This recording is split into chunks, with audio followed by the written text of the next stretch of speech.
ও তোতা পাখি, আমি তো ব্যবসায়িক কাজে ভারতে যাব। তোর জন্য সেখান থেকে কি আনবো? আমার জন্য ভারত থেকে কিছুই আনতে হবে না। হে, আপনি ভারত গিয়ে যদি আমার মতো কোনো তোতা পাখি দেখতে পান, তাহলে তাদের আমার হে। সালাম দিবেন। তোমরা সহি সালামতে থাকিও। আমি সফর শেষে অতি শীঘ্রই তোমাদের কাছে ফিরে আসব। খোদা হাফেজ।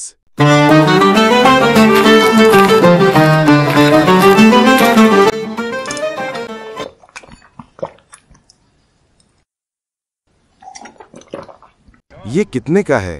ये 15 रुपए का है। ये दे दो। হে তোতা পাখির দল, আমার বাসায় একটি তোতা পাখি রয়েছে, দেখতে তোমাদেরই মতো। সে তোমাদেরকে সালাম জানিয়েছেন।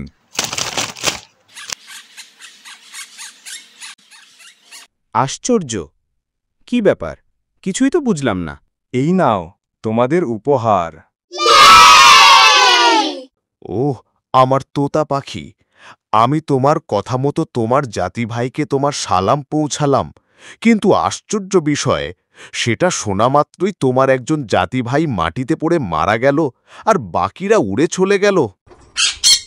হায় আল্লাহ, এটা কি হলো? কেন যে আমি এই ঘটনার কথা বললাম? আজকে আমি আমার শখের তোতা পাখিটা হারালাম।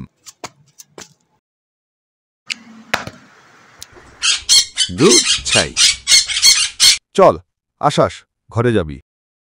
আচ্ছা বলো তো, তোমার স্বজাতি পাখি তোমাকে কি এমন বার্তা দিল যে তুমি মৃত্যুর ভান করে পড়ে গেলে? আমার স্বজাতি তোতা পাখিটি এই বার্তা দিয়েছে যে তুমি এই বন্দি খাঁচা থেকে মুক্তি পেতে চাইলে কথাবার্তা, গান, সুর সব ছেড়ে দাও। আমার মতো সবকিছু ছেড়ে মৃত্যুর ভান করতে পারলে তুমি মুক্তি পাবে। যাও, তুমি মুক্ত।